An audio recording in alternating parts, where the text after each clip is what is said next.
UFO love here. Coast to coast and around the globe. Woo! Give it up.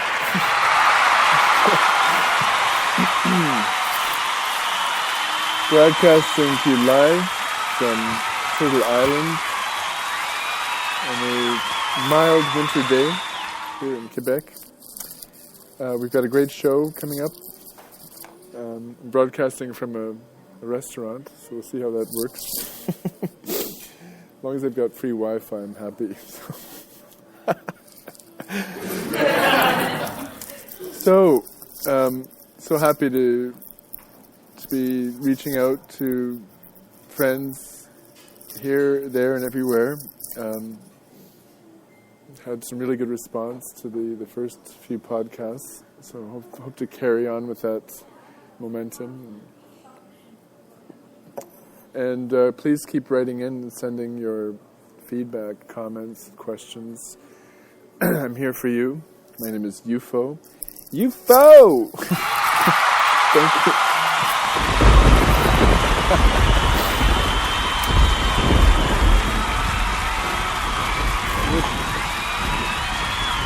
Put some music on, perhaps, while I eat some of my brunch here. Here we go. How about something from the Haridam Kirtan Experience? Let's go.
Take it with you. There'll be no value. If you can't take it with you, there'll be no value. Enjoy your palace, freedom your home. Enjoy your palace, freedom your home. Enjoy your palace. Freedom your home. Enjoy your palace. Freedom your home. Freedom your home. Freedom your home.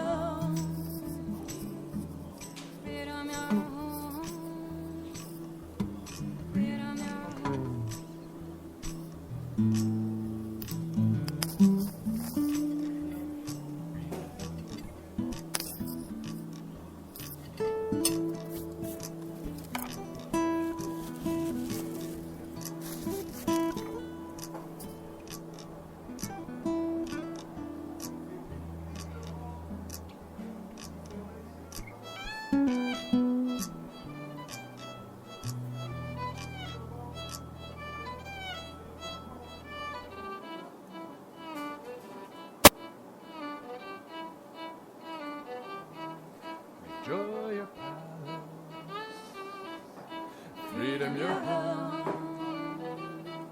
Make joy your palace. Freedom your home. Make joy your palace. Freedom your home. Joy your palace. Make joy your palace. Freedom your home. Make joy your palace. Freedom your home. Freedom your home. Freedom your home. Freedom your home. Freedom your home.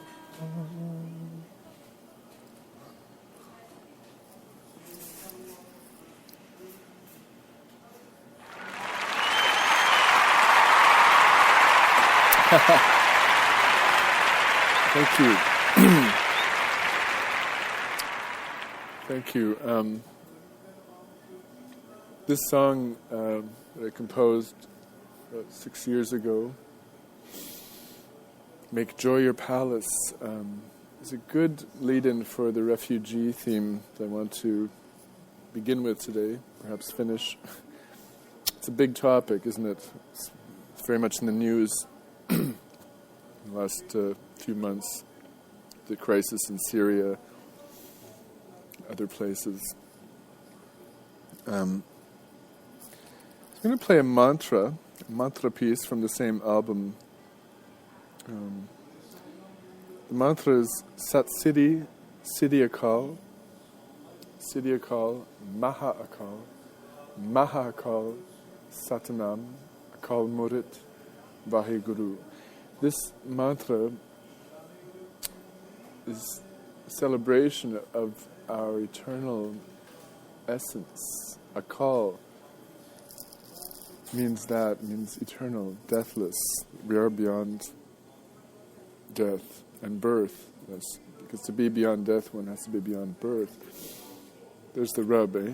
Whenever we're born into this life, this so-called 3D existence, then we know we have to die. Right? Say we're always dying. The cells in the body are dying and being regenerated. Different cells have different lifespans, but they say within 7 years, the body is completely new, changed, transformed. That's pretty cool. 7-year cycles, I like to look at those a lot in my life. 7-year cycles have been quite fascinating. I spoke about my name change a little bit in previous recordings, and I saw these 7-year cycles very clearly in the 3 major sections. My amelioration. And throughout this, we know that we are eternal beings, that there is a divine presence within, what I like to call Siddhi Gurudeve Name. Siddhi Gurudev, the eternal witness, the higher self, God presence. So I'll play this while I finish my lunch. Enjoy it.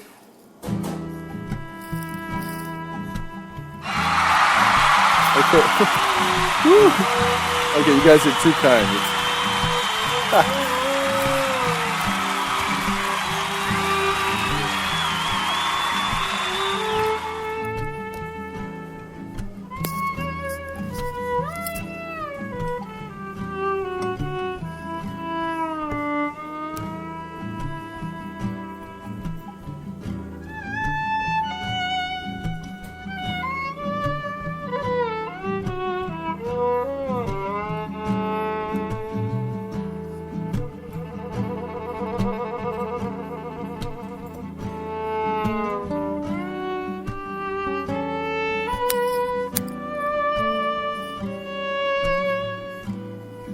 That city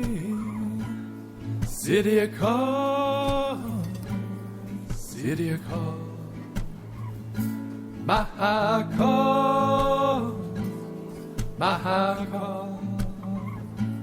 Satana, call Waheguru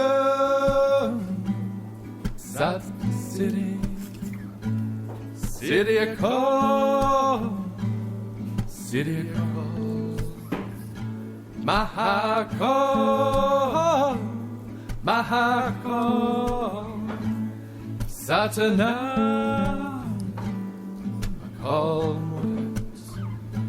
Waheguru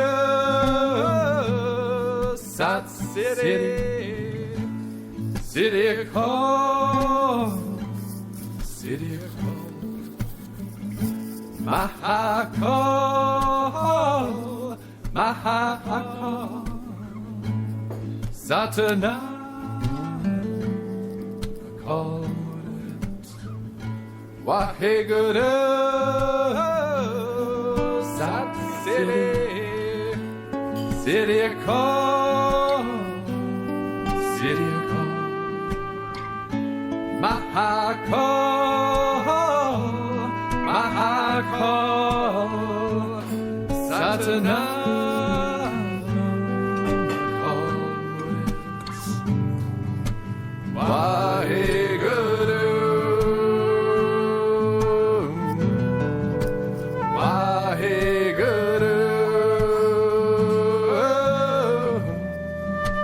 Waheguru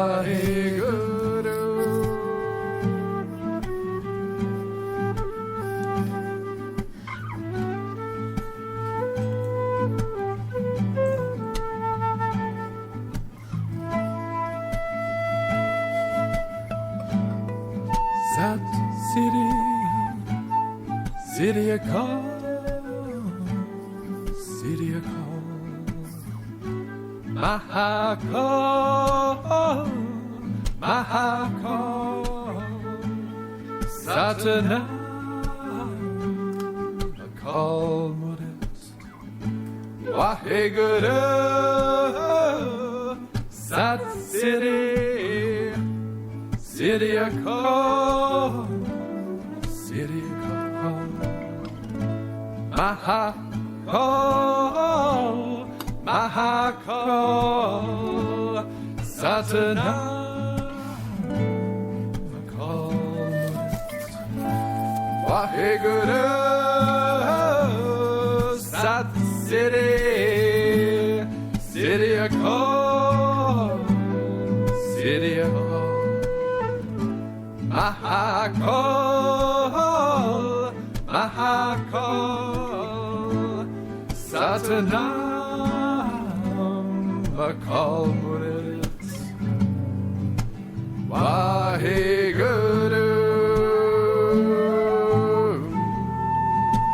Waheguru Waheguru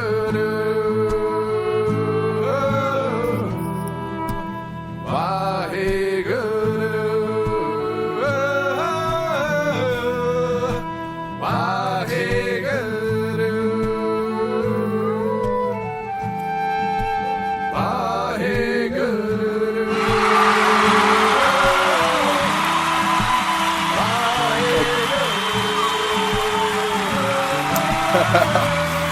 You guys are way too sweet. Thank you. Vaheguru. Andrew Frost on guitar.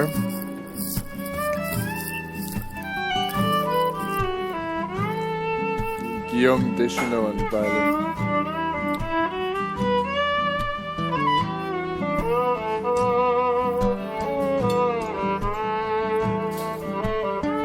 Give it up for Andrew and Guillaume.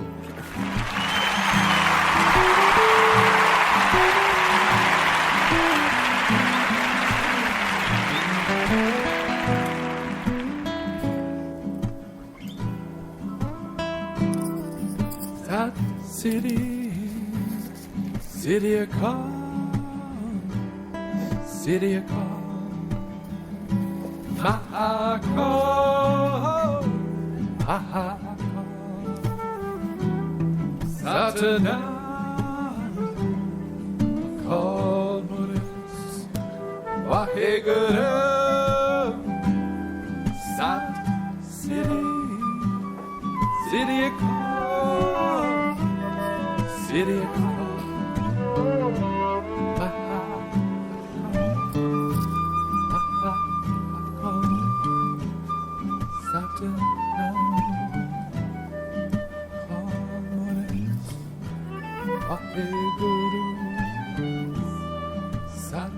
City, city I call, city I call, Maha I call, Maha I call, Satana, Murat, Wahe, Guru.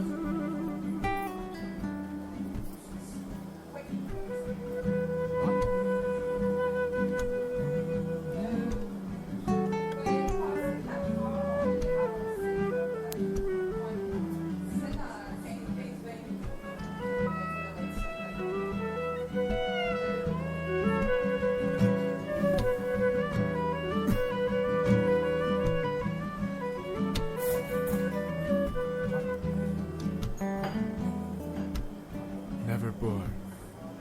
We never die. Never die. We are We are deathless. Eternal beings.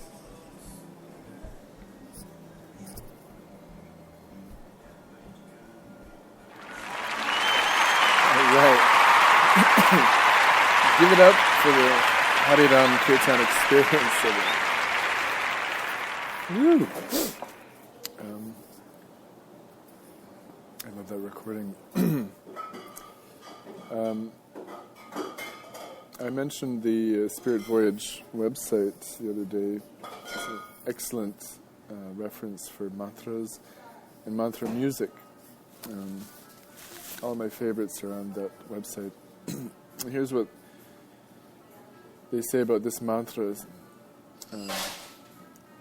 Sat Siddhi, Siddhi Akal, Maha Akal.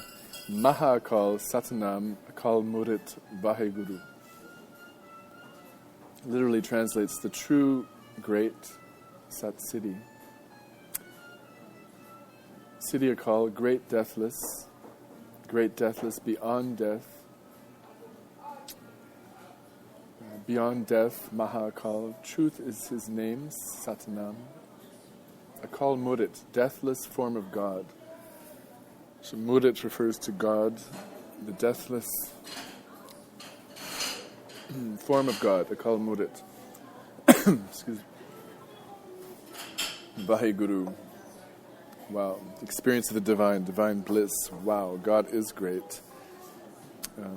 Yogi Bhajan called this mantra for the Aquarian age. It's part of the morning sadhana meditation that I've been doing off and on since 93. Beautiful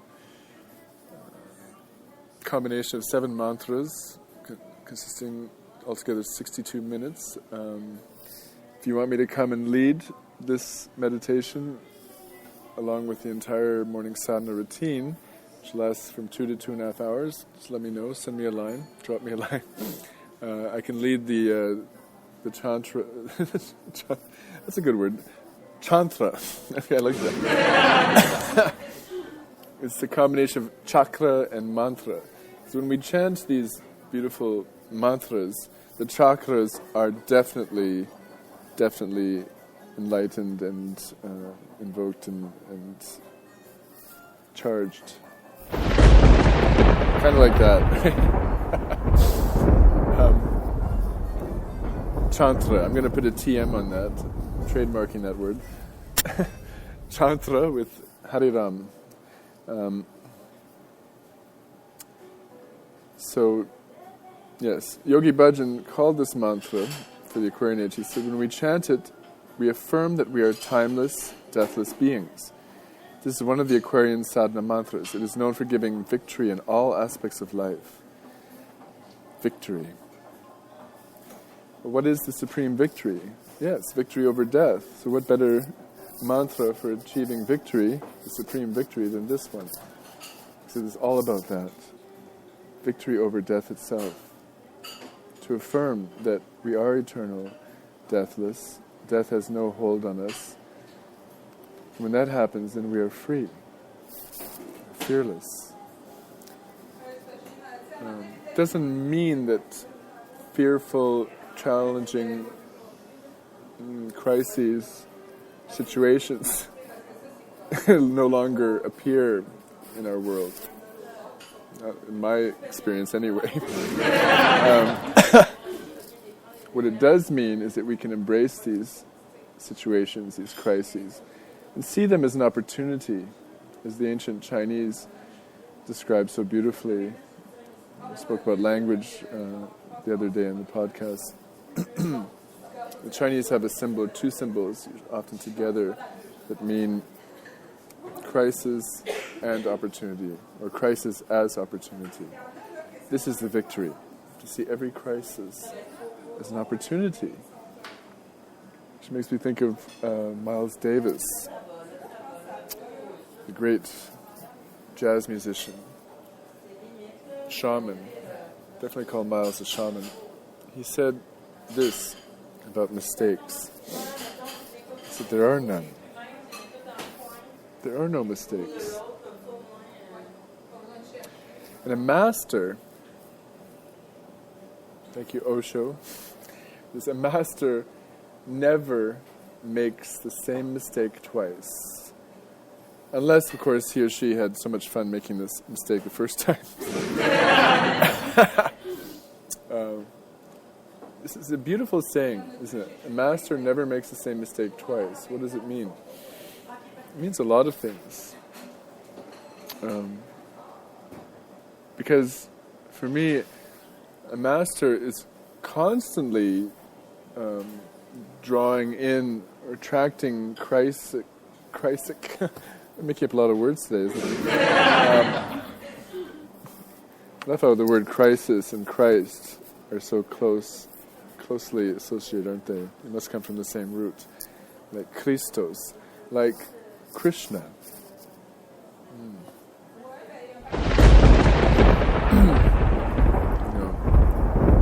In the West we talk about Christ consciousness. In the East, many people for centuries have been talking about Krishna consciousness. Are they any different? Not in my book. There's only one consciousness. And so a master is almost looking for a crisis, invoking crisis, because he or she knows that every crisis is an opportunity.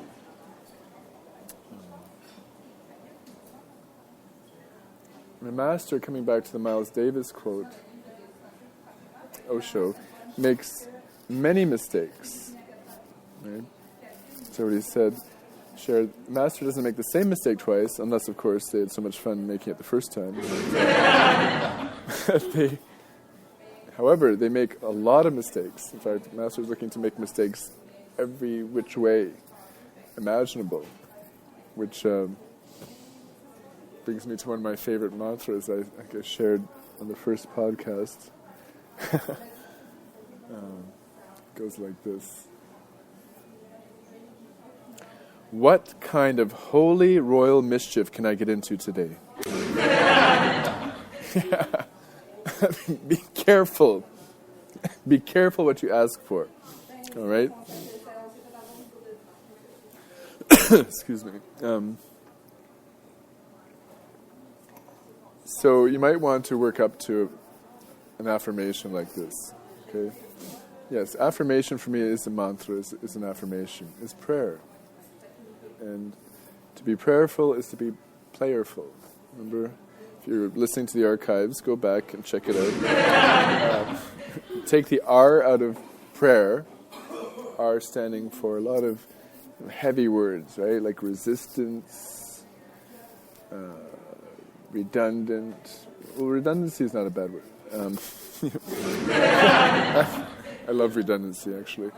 Resistance, revoking, resisting. That's a good one. Resist. Take the R, take resistance out of prayer and replace it with the letter L. Beautiful letter, isn't it?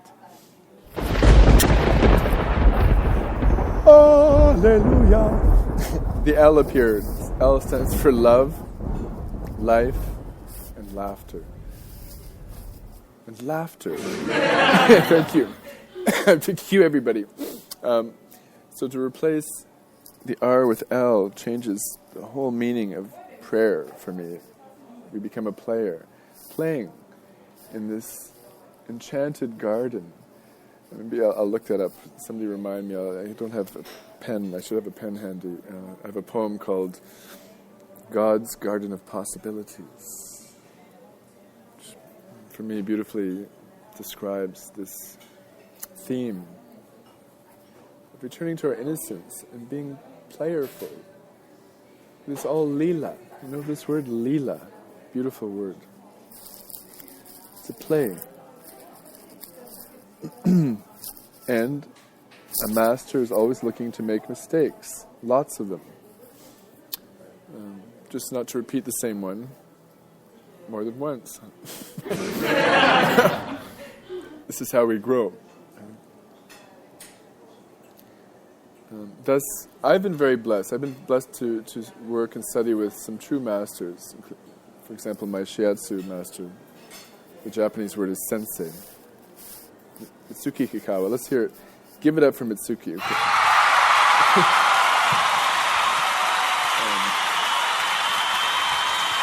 And you'll know what I'm talking about.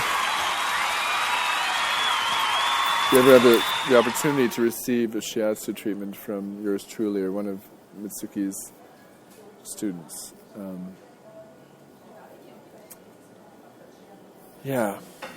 I'm going to put some music on, and collect my thoughts, and then get back to the refugee thing. Here's the reprise. Let's do bookends. I was thinking about saving this till the end, but we can play it again. And here it goes. All right. I'm ready. You ready?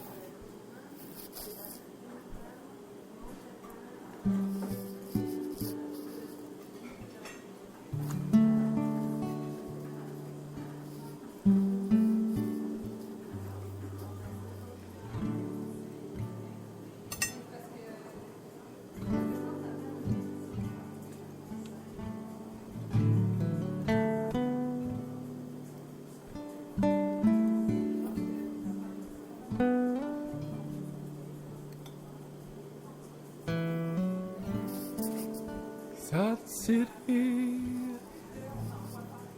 City of God, City of God, Mahakal, Mahakal, Satana, called Mure, Wahe Guru. South City, City of call, City of call, Mahakal,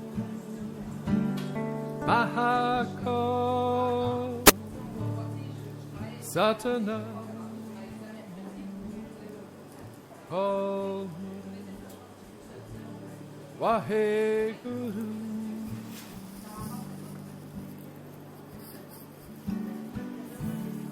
Waheguru.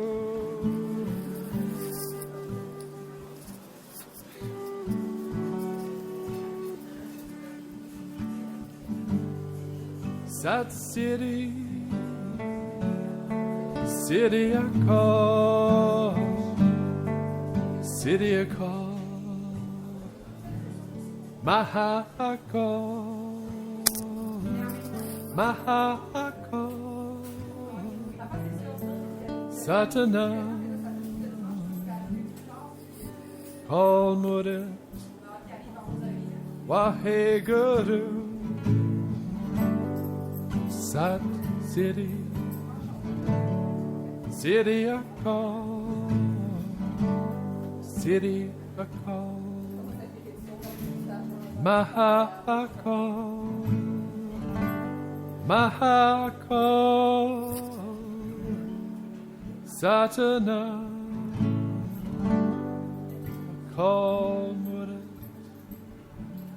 Waheguru.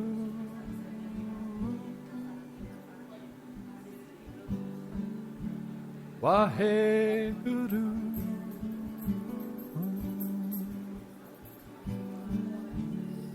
Waheguru.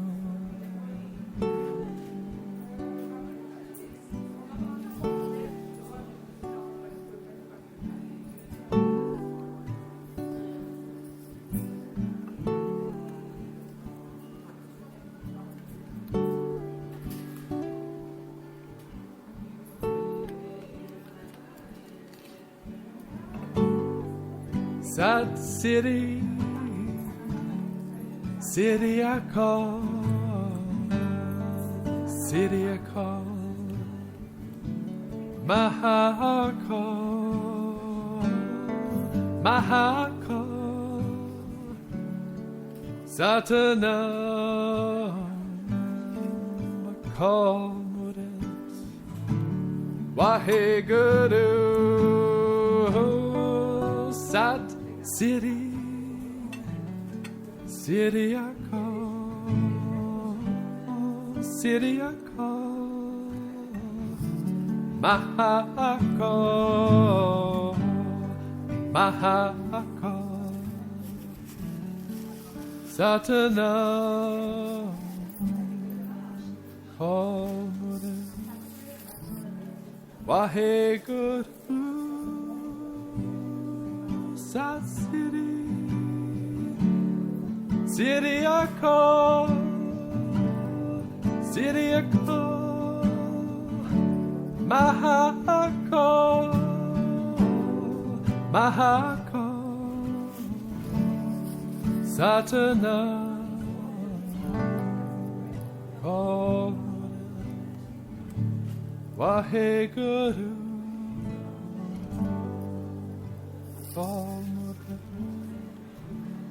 Waheguru.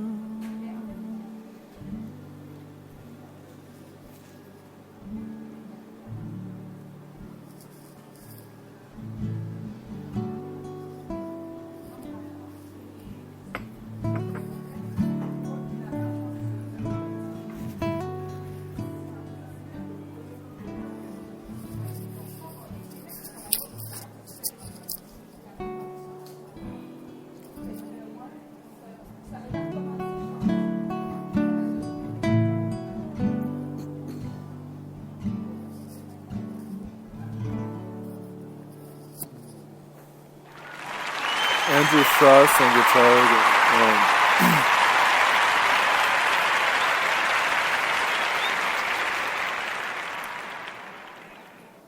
As you can see now, I've composed some of these mantras, some of my favorite mantras. I've composed many arrangements for. Some of them I've got half a dozen different musical arrangements. If the demand is there, I'll start posting some music videos on YouTube and such. This is really what I want to do, and I'm here to support all of you, anyone who's listening, in just living your highest, most blissful life possible. For me, this is sharing mantra music, sharing philosophy, facilitating discussion on important topics, and always, of course, bringing humor into the mix. And as you've probably noticed already, I do get sidetracked in these podcasts. And that's something I've come to accept, and hopefully you will too.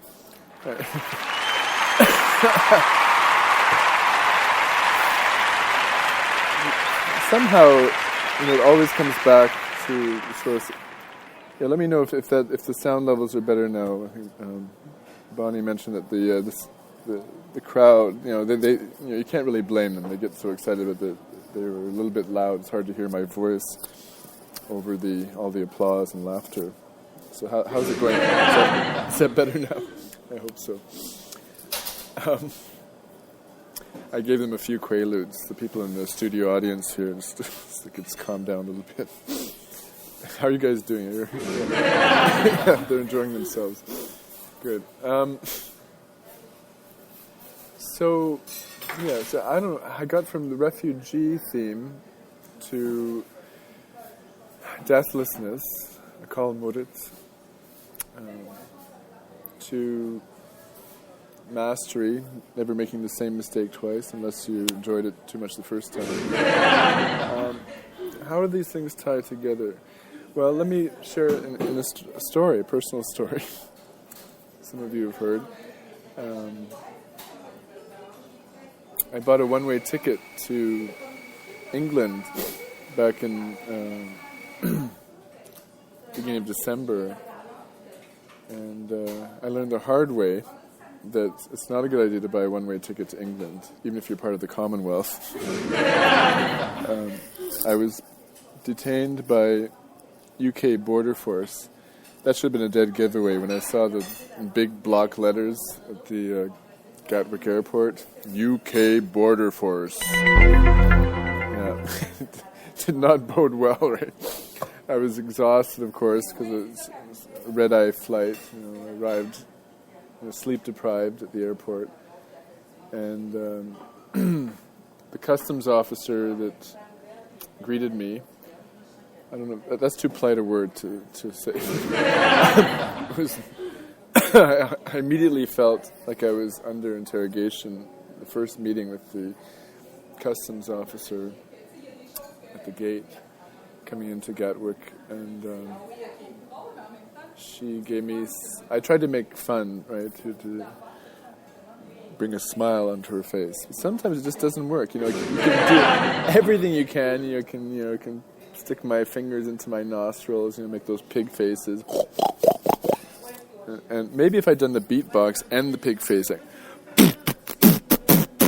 this is what I'll do next time if I see her at the gate and she's, show me your passport. I'll go, you want my passport? Passport? Show me yours, babe. Wow. It could work because I tried to be polite and that failed miserably. She put me into a pen. They actually have this little pen. All right. George, are you online? Are you listening? Oh, okay. I got a question from George here.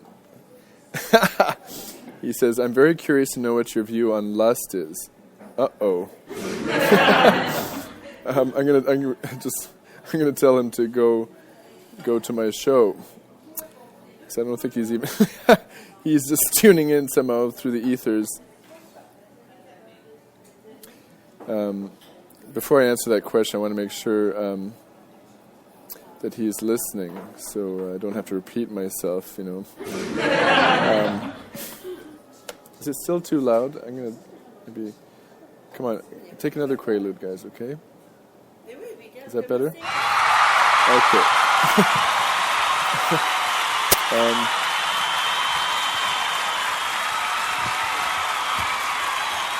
The crowds were deafening last night, Ione says. Okay, and George now is asking me, what kind of show is this? How do I answer that? Okay, I want to ask you guys, Ione, is it getting... I'm going to turn down the volume a little bit. Give them another Quaalude. Is that better? Is it still deafening?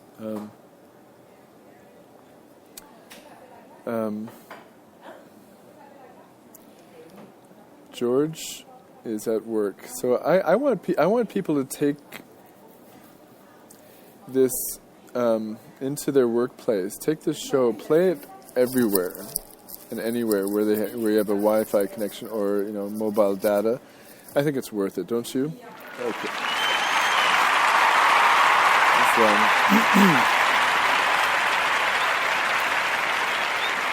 Don't worry, I'm coming back to my story. 'Cause it's a fascinating story. It might take more than one show to tell you the whole story.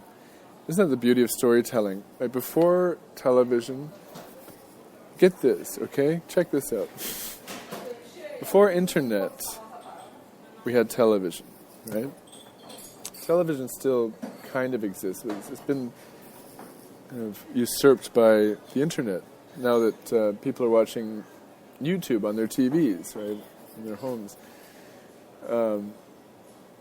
Before internet, we had television. And before digital television, this flat screen and so on, we had these big, tube TVs that could blow up at any time, They would take up half the living room, a huge console. Remember from The Price is Right and, Let's Make a Deal? Bob, show the audience, or show the contestant what's behind curtain number 2. It's a brand new 2,000-pound television. You need a large family room just to fit these family units. They call the home entertainment units with the stereo. Stereos were also enormous back then. If you're old as I am, you can remember. I remember, in fact, when in the first TV controls were introduced, they weren't wireless. There was a wire, right, connecting this big box, kind of clunky box with buttons. Remember those? This is the early 70s. And so it had to be connected to the TV by a wire. So if there were dogs in the house, look out for that wire, right? and of course, you can also trip over it, too, so you have to be careful. Before television, and I can even remember, I have a kind of vague memory, because it was the 60s, so when TV was black and white. And I remember because when color programming started being introduced, color TVs, I was kind of shocked. Do you remember this? I'd like to know if anyone else remembers this.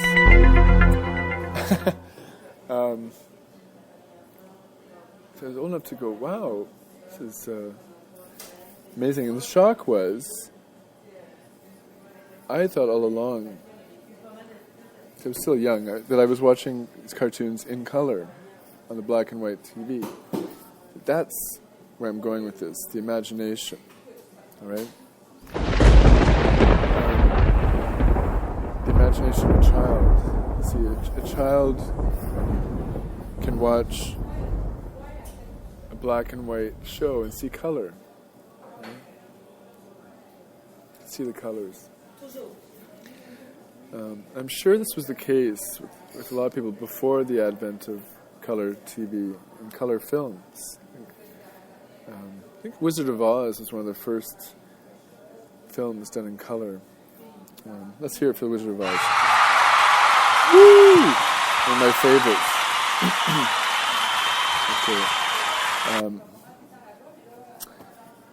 Dorothy, what a trickster. So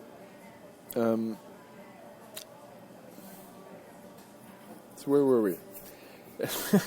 Digressing again. It was one of those days. Oh yes, storytelling. So we go backwards in time. It's fun to flip things. It's one of my favorite things, flipping it. If we go backwards from internet TV, color TV, digital, then back to black and white. And what came before television? Well, of course, radio. Let's hear it for radio. Woo! Yeah. I have a virtual radio station. What a joy to have this opportunity to be a DJ and a producer and a host and all of this in one package. Thank you, Spreaker. Here for Spreaker. Come on. Woo! Give it up. Okay. I can remember as a child, before I go back to those radio days, don't worry, I haven't lost track, but doing a mock kind of talk show with my best friend growing up. We were inseparable. That's when I was alone. We had so much fun together. My Pisces imagination complemented perfectly his Aquarius imagination. And when I had a tape recorder, got the idea to do a talk show and record it on the cassette tape. It was so much fun. I was the host of the show, and he would play different guests, and he was quite fun, and it was all improvised. So my improv skills were developed from a young age. All of us, right? Because that's all we were doing as children. We were improvising, right? Didn't bother writing scripts or anything as a child. Well, maybe, because I started writing too at a young age. And feel free to write in, and I'm looking at ways to get people to call in. One way, of course, is to use my phone separately. Except then I don't know if I can get to your voice. That's the tricky part, to get the caller's voice on the air too with mine. Anyhow, we'll work out these technical glitches.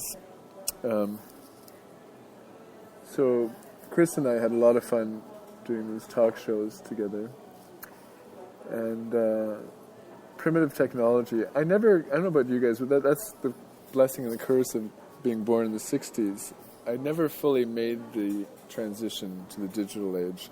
I'm a Luddite.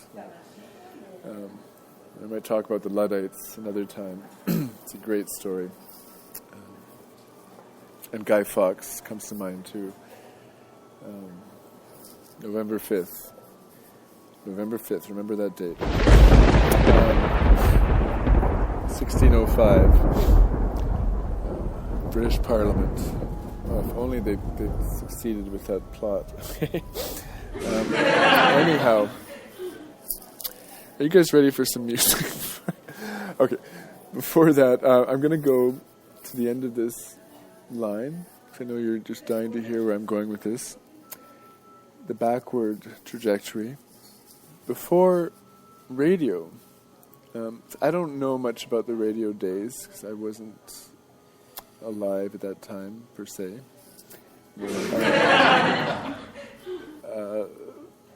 I can imagine, though, can't you imagine? I've seen a lot of photographs, people sitting around the radio, the way people then started sitting around the television. It's funny how the object of the attention might change, but the people are still sitting, kind of stunned, like looking at it. Of course, in the radio days, they didn't have to all sit in a position to look at the radio. That was part of the beauty of radio. They could sit anywhere in the room, sit comfortably, and, best of all, could close their eyes. Could close their eyes and imagine, to see with the inner eye whatever comes to mind. If it's radio drama, of course, which I love, and as you can see, I'm working towards that right here and now. With my story, I'll get back to the Gatwick story.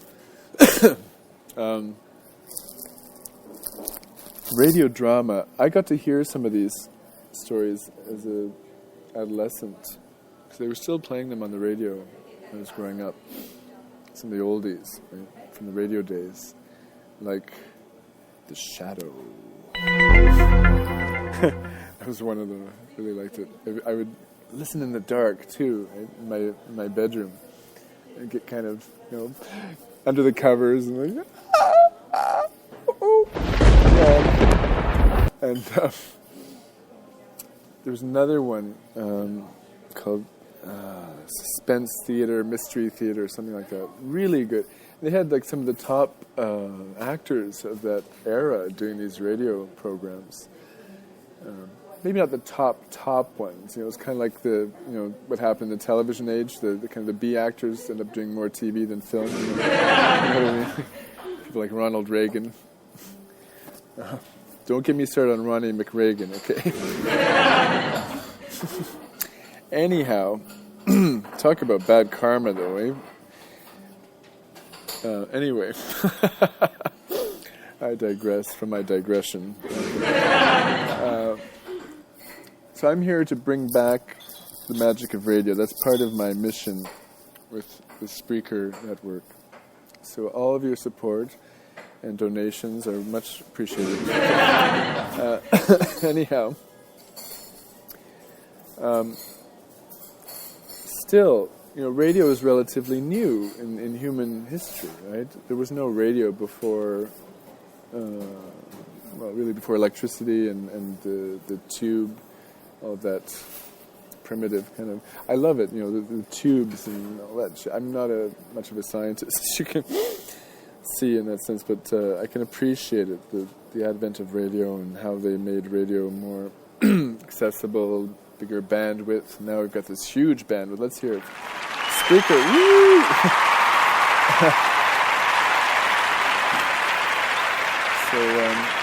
So people are writing in. Naoni's saying before my time. Yeah, right.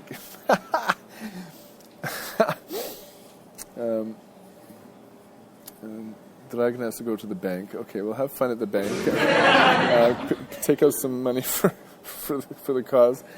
Who else? Bonnie's writing something. Tear yourself away and come back. That's the beauty of it. If you need to go, we've got the archive. But just hear this, okay? This is where I was going with this. Before radio, magic radio time with the eyes closed, there was another form of storytelling. It's called storytelling, right? The oral tradition. Again, people didn't have to open their eyes, unless it became theater, of course. In theater, we want to see what's going on the stage. The theater really is definitely up there, like the oldest story traditions, right? Storytelling. But the pure oral storytelling tradition, for me, has to be the oldest. I already mentioned in the first podcast that storytelling is the oldest profession on the planet. And isn't it sad today that the oral tradition is pretty much dead and buried in the ground? There are few, what I call true storytellers in that oral tradition walking on this planet today. And what makes that more sad, because what I'm saying is, hear me out, try to see the bigger picture, is that nobody knows how to communicate anymore. Which means nobody knows how to listen. A storyteller needs an audience. Otherwise, there's no story to be told, is there?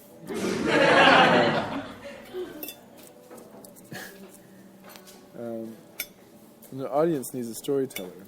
But we can be an audience for each other. So I see so many conundrums and what's the word? Catch-22s here. Like, I'm using this technology called internet, the World Wide Web, web as in spider web, to broadcast to all of you. And at the same time, I see the internet and digital technology as a tremendously failed experiment in terms of communication between humans. I feel it's done nothing to improve it, only has helped to bring further deterioration and dysfunction, disharmony in communication. And just look on the streets. I go into cafes sometimes, and virtually everybody in the cafe is on their smartphone or their laptop. Nobody's interacting with anyone in the cafe. And I'm wondering, why did you even come to the cafe in the first place? Just buy some coffee and take it home and go on your laptop. So I really appreciate cafes that do not have Wi-Fi, except when I need to use Wi-Fi.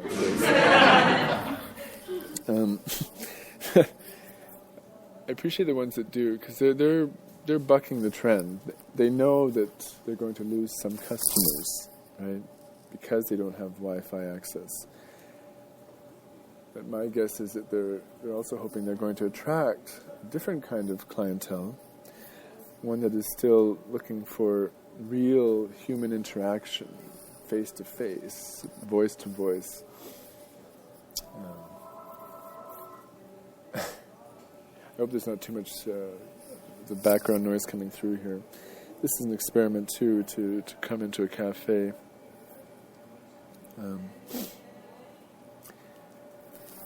Love is in the air. I'm going to sing a song because I feel like... Oh yeah, well, one more thing before I sing a little song, inspired here, about the storytelling tradition. Because writing, of course, painting, you could say writing came from painting. Cave drawings, perhaps the oldest form of storytelling besides oral, is the drawing images on cave walls, on the sand, what have you, and eventually, humans developing papyrus, different canvas, paper, and so on to draw upon. And then these symbols eventually, and images eventually developing into letters, into language. And eventually the written word. I'm thinking of Charles Dickens. Okay. Any fans of Charles Dickens out there? Yeah, let's hear it. Woo! Tale of Two Cities, Oliver Twist, and of course Christmas Carol. One of my favorite movies of all time. The original Christmas Carol, starring Alistair Sim, that I watched every year at Christmas. So I've seen this movie more than any other film. Probably some 38 times or something like this. Incredible film. Black and white, too. Let's hear it for black and white film. Yes. And for low-tech filmmaking. Low-tech everything. You know what I'm saying? Thank you. I got another message from Christina saying she'll listen later. So give her a hand, at least, because she's going to hear me saying thank you, Christina, for writing in and saying you listen to the archive. Okay. The reason I mentioned Charles Dickens just now is because his novels were written as periodicals or in a weekly submission. That's why they're so goddamn long, right? Because he got paid by the installment. So he would just write one section of the story and to be printed, I believe, on a weekly basis. And eventually these periodicals became a novel, like Tale of Two Cities, Oliver Twist.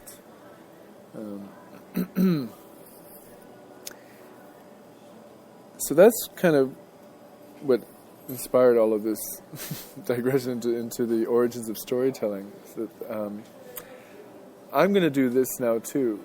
And so, in a way, you have to, if you want to get the whole story, like my refugee story, for example, that I'm beginning to share with you today, you have to tune in to future podcasts, you see.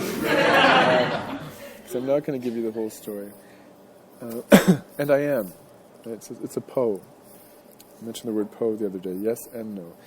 Because to hear a part of the story is to hear the whole story. Especially if that part, that fragment of the story, it's like a hologram, right? If it truly is holographic, then you do get the whole story in that piece. That fragment is the whole, is the fragment.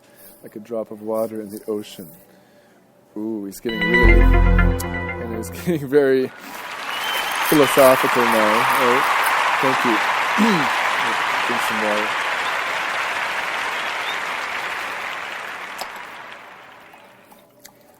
So I'm going to share a song. So far, the other people in the cafe here haven't complained about my talking, screaming. So we'll see. Because there's somebody sitting at the next booth. I'm going to sing anyway. Maybe she'll want to join the show at some point.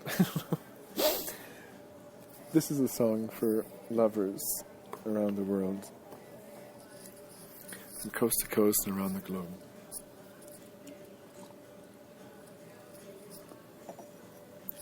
Oh, this is too funny.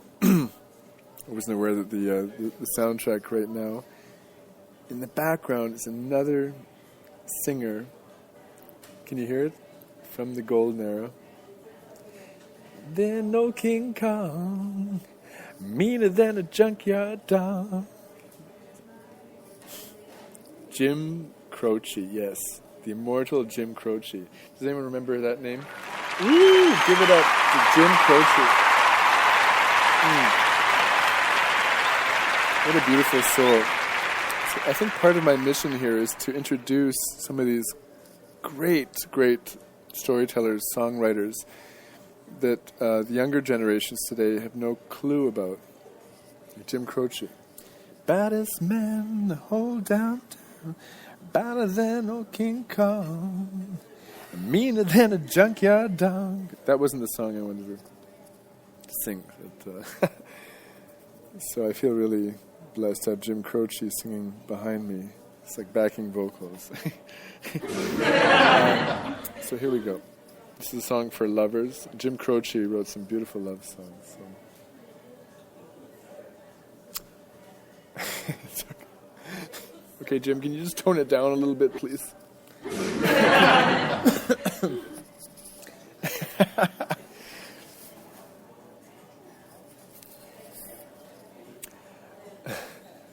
Okay, maybe I'll talk a little bit more until I'll wait for that little moment, that little gap, so I can tune into my own inner muse. Here we go.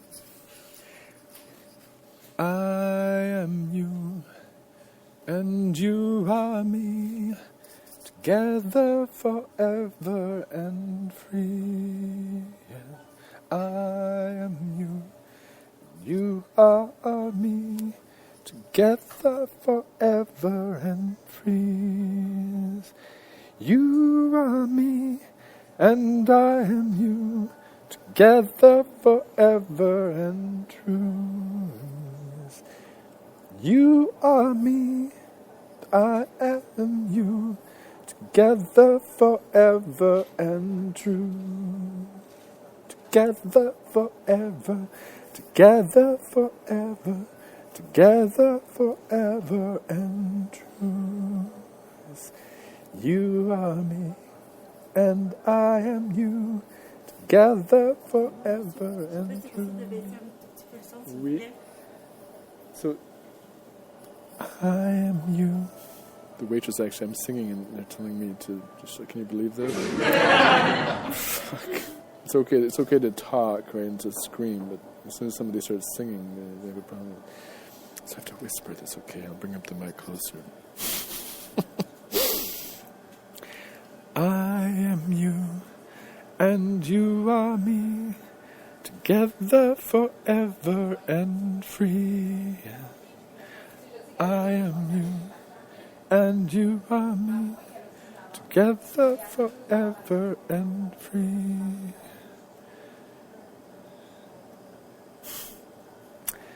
I'm feeling a little sad right now. She came over and said it, the waitress, she said it to me with a smile on her face. I was talking about this yesterday. The Toltec agreements. Right? To be, did you hear that? That was my phone ring. To be number one agreement. Maybe I'll have to have a talk with the waitress about this. To be impeccable with every word, thought, and action, which means to be harmonized in every word, thought, and action. She had a smile on her face. She even tapped on my shoulder as I was speaking into this microphone.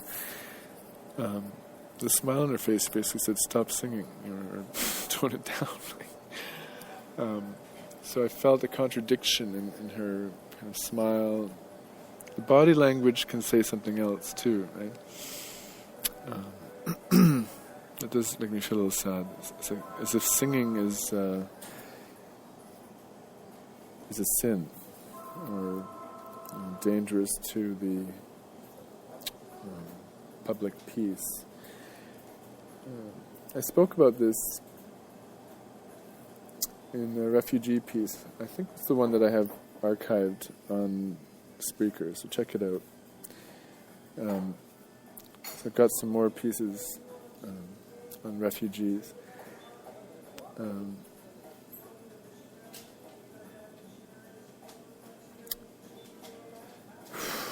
Yeah. So this was an experiment to do it in the cafe. Maybe I haven't found the right cafe to do it in. I've lost my track here.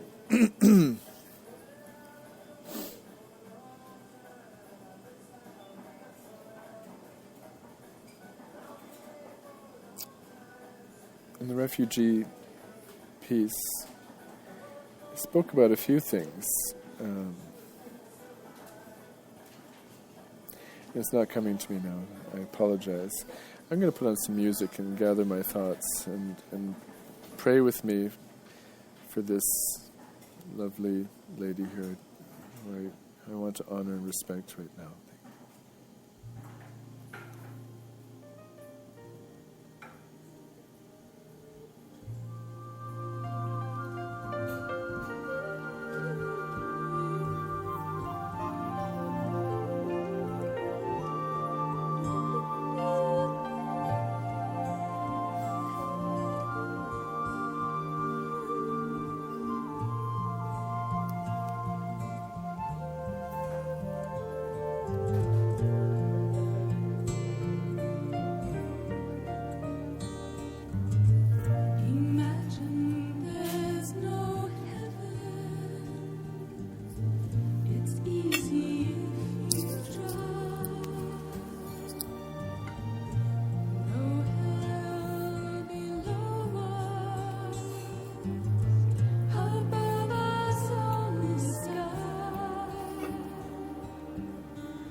All the people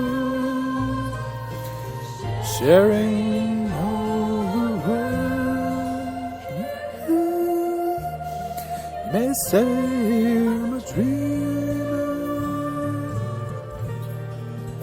not the only one. Hope someday